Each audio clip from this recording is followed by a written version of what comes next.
Tuan-tuan sekalian, banyak perkara-perkara yang jika kita buat pada hari Jumat. Ada sebagian ulama katanya ada 3 perkara. Yang pertama, tuan-tuan sekalian, banyakkan salawat kepada Nabi Sallallahu Alaihi Wasallam malam Jumat dan hari Jumat, atau hari Jumat dan malam Jumat. Sabda Nabi Sallallahu Alaihi Wasallam, "Man shalla alayya yawmal jum'ati lailatul jum'ati malam man shalla alayya aksiru alayya minas salati yawmal jum'ati wa lailatul jum'ah. Faman shalla alayya salatan sallallahu alaihi biha asyra." Kamu banyakkan kepada aku bersolawat pada hari Jumat dan malam Jumat. Seorang yang bersolawat kepada aku 1 kali, maka Allah bagi baginya 10 rahmat. Boleh lagi tuan-tuan sekalian, hari Jumat itu daripada terbit fajar tadi sampailah dekat-dekat terbenam matahari. Barakallahu fikum. Kemudian ia baca suratul Kahfi. Dalam hadis Nabi sallallahu alaihi wasallam, siapa yang baca suratul Kahfi pada hari Jumat, Allah bagi dia nur dari tempat dia baca sampai ke langit. Masya-Allah, nur yang luar biasa. Dan orang yang baca suratul Kahfi pada hari Jumat, Allah bagi dia nur daripada tempat dia baca itu sampailah nurnya itu ke Ka'bah Baitullah. Ada lagi dia katakan orang yang baca suratul Kahfi pada hari Jumat, Allah bagi dia nur 1 minggu ditambah 3 hari lagi. Jadi setiap hari Jumat kita baca supaya berterusan nur itu kita dapati daripada Allah Subhanahu wa taala. Ini sedang umat yang dirahmati Allah Subhanahu wa taala. Dengan tajuk satu lagi doa. Doa ada yang makbul pada hari Jumat. Masanya sedikit sekali. Siapa yang berdoa padanya Tuhan akan makbulkan. Tuan-tuan sekalian, banyak ulama berkhilafan itu tentang doa yang makbul yang mustajab pada hari Jumat. Ada yang mengatakan sangat-sangat diharapkan mulai daripada imam naik berkhutbah sampailah selesai Jumat. Ada yang mengatakan antara 2 khutbah, dan banyak ulama mengatakan ialah dekat-dekat terbenam matahari. Kalau salafus saleh, ulama-ulama dahulu pada masa asal dia tidak mau lagi bertakwa keduniaan. Dia akan berzikir, dia baca salawat kepada Nabi SAW dan berdoa. Dia harapkan doa yang makbul dekat-dekat terbenam matahari. Barakallahu fikum. Kalau kita contoh jualan ilmunya tuan-tuan sekalian, kita semua ada hajat. Maka salah satu daripada tempat yang mustajab doa pada hari Jumat ialah dekat-dekat terbenam matahari. Tapi orang kita biasanya selepas Jumat orang-orang dah habis dah, tak ada rumah lagi.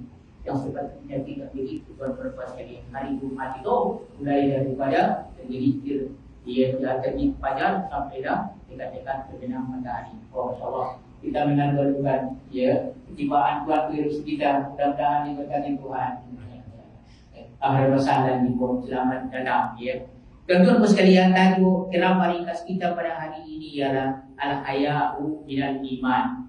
Sifat malu itu sebagian daripada iman. Kita semua mesti ada malu. Kita semua mesti ada malu tuan-tuan sekalian. Barakallah, kita malu mengerjakan maksiat. Yang dengan buat maksiat, tak malukah dengan Tuhan kamu? Tak malukah dengan diri kamu?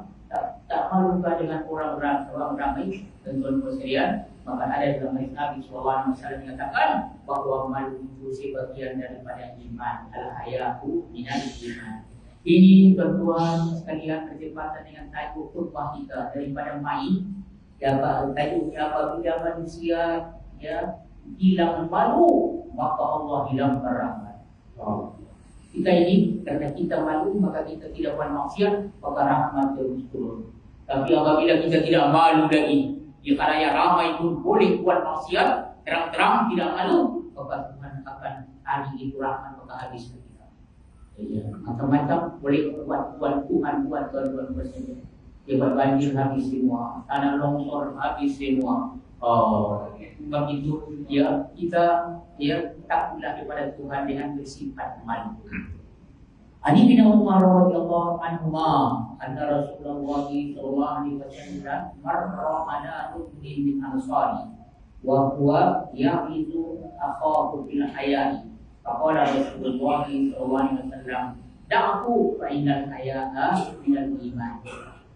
Diriwayatkan daripada Ibnu Umar radhiyallahu anhu, sahabat yang bernama Abdullah bin Umar, bahwa Rasulullah SAW lalu atas seorang laki-laki daripada Ansar, seorang penduduk Madinah itu, dia memberi nasihat kepada saudaranya. Ya, dia kata jangan malu lah, jangan malu. Tiba-tiba keluar hadis Rasulullah SAW, biarkan dia malu. Tak aku biarkan dia, maka sesungguhnya malu itu adalah daripada iman. Sabda Rasulullah SAW, hadis riwayat Bukhari dan Muslim. Jadi malu itu daripada iman. Tuan-tuan sekalian, jangan malu, jangan takut, jangan salah faham tu. Malu kalau berdoa itu bukan malu namanya. Ya, bukan malu namanya. Yang dikatakan malu itu kalau dia buat maksiat, apalagi dia dosa besar. Kalau dosa kecil pun sepatutnya dia malu. Ya, ataupun perkara-perkara yang tak sepatutnya dibuat, perkara makruh saja. Tapi karena malu dia tidak akan buat. Tentang mudah-mudah. Tuan-tuan, sepatutnya tidak dibuat itu jika seorang itu bersifat dengan malu. Ibrahim bin Husain radhiyallahu anhu meriwayatkan sabda Rasulullah SAW, al-haya'u la ya'ti illa bil khair. Malu itu tidak didatangkan atau tidak ada pada malu itu berikan dengan kebaikan. Kalau seorang itu malu menunjukkan dia baik, itu sabda Rasulullah SAW, hadis riwayat Bukhari Muslim. Ada pun riwayat Muslim pula ada disebut al-haya'u khairun. Ya, katanya malu itu adalah kebaikan. Ya, tuan-tuan sekalian, dalam riwayat yang lain ada disebut al-haya'u khairun. Ya, malu itu sifatnya itu baik, itu sabda Rasulullah SAW. Ya.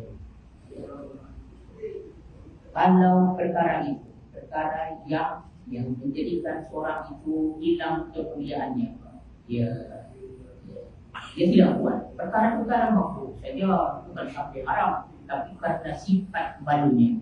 Ataukah seorang yang sudah tua, seorang yang sudah dewasa, dia buat kerja anak-anak, dia main-main seperti anak-anak, ya, dia malu. Tuan-tuan sekalian, itulah salah satu daripada yang dikatakan Nabi SAW, al-haya minal iman, malu daripada iman. Kalau dia buat maksiat, naudzubillah, tidak malu kah? Ya, sedangkan begitu banyak rahmat Tuhan kepada kita, sepatutnya rahmat itu adalah dibalas dengan syukur, tapi dibalas dengan tidak syukur, maka itu juga lagi orang yang tidak malu kepada Allah Subhanahu wa Ta'ala dan kepada manusia.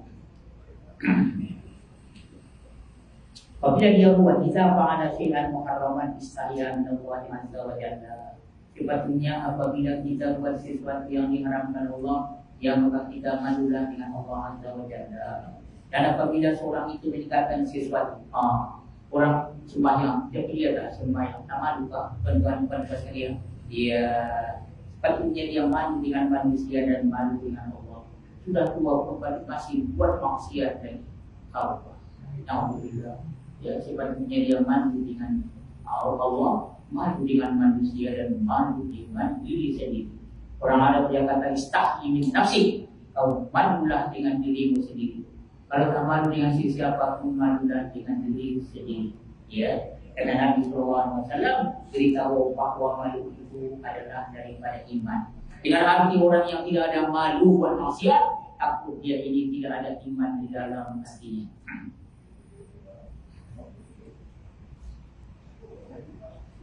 Hadis yang lain lagi sabda Nabi SAW, al-iman bid'un wa sab'una syu'bah, a'laha qawlu la ilaha illallah, wa adnaha imatatu adha 'anil tariq, wal haya'u syu'batun minal iman. Sabda Rasulullah SAW, iman itu cabangnya lebih daripada 70. Saya ulang balik, iman itu cabangnya lebih daripada 70. Ini 70. Ya, kemudian sabda Nabi SAW, yang paling tinggi cabang daripada iman ini ialah la ilaha illallah. Itu orang yang kafir kalau yang menurut agama Islam diucapkan la ilaha illallah.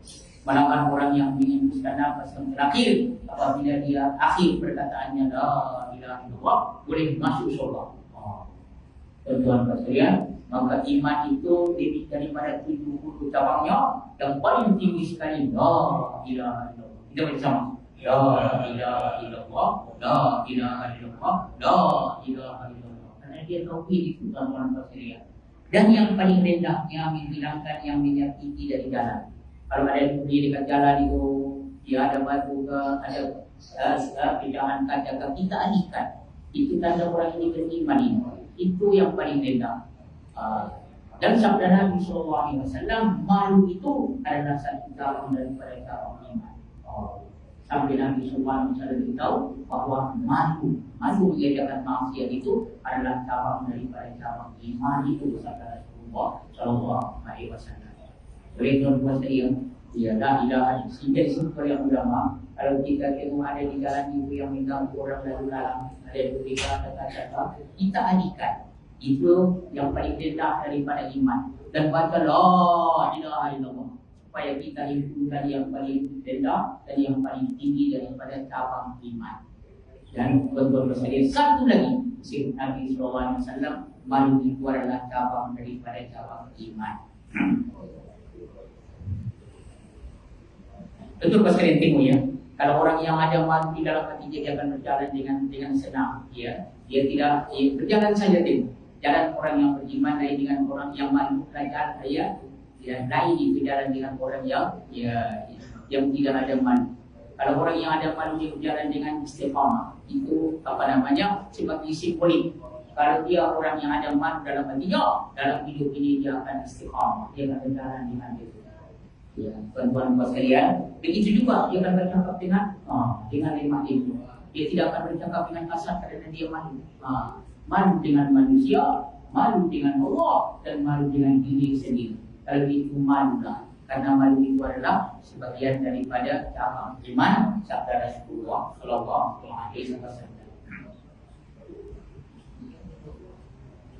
Kalau seorang itu tidak malu, tidak ada sifat malu, maka dia buat selenda. Kita kisah semua, kita tidak semua.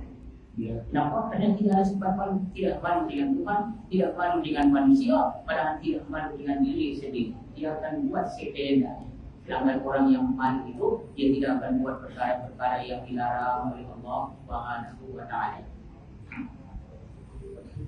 Dalam hadis Nabi SAW, inna mimma adrakan nasu min alamin nubuwatil huda idza lam tastahi fasna ma syi'ta.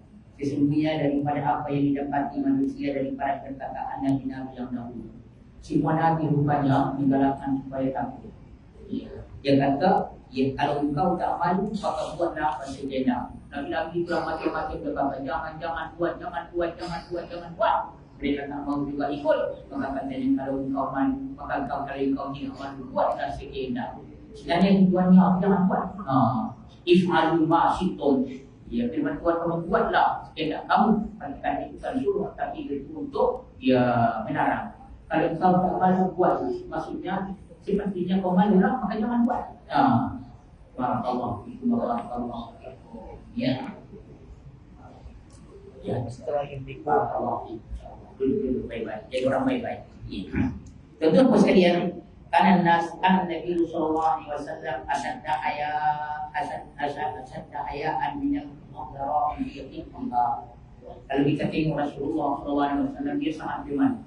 Malahan dia lebih bermalu daripada anak darah, ingat yang di dalam dirinya. Dan tuan-tuan sekalian, Nabi Sallallahu Alaihi Wasallam seorang yang sangat bermalu. Biasanya tuan-tuan sekalian, kalau perempuan anak darah yang belum lagi berkahwin, dia malu, ada sifat malu. Dan ada kebiasaannya, dia lebih malu daripada perempuan yang sudah berkahwin. Maka mereka samakan Nabi SAW seperti anak darah yang ingitan yang jalan dalam dirinya. Nabi SAW adalah seorang yang bermalu. Tapi jangan lupa malu untuk buat yang tidak diridhai Tuhan atau yang merendahkan martabatnya. Seperti yang kita contoh Rasulullah SAW. Tapi Nabi SAW tidak pernah malu karena kebenaran.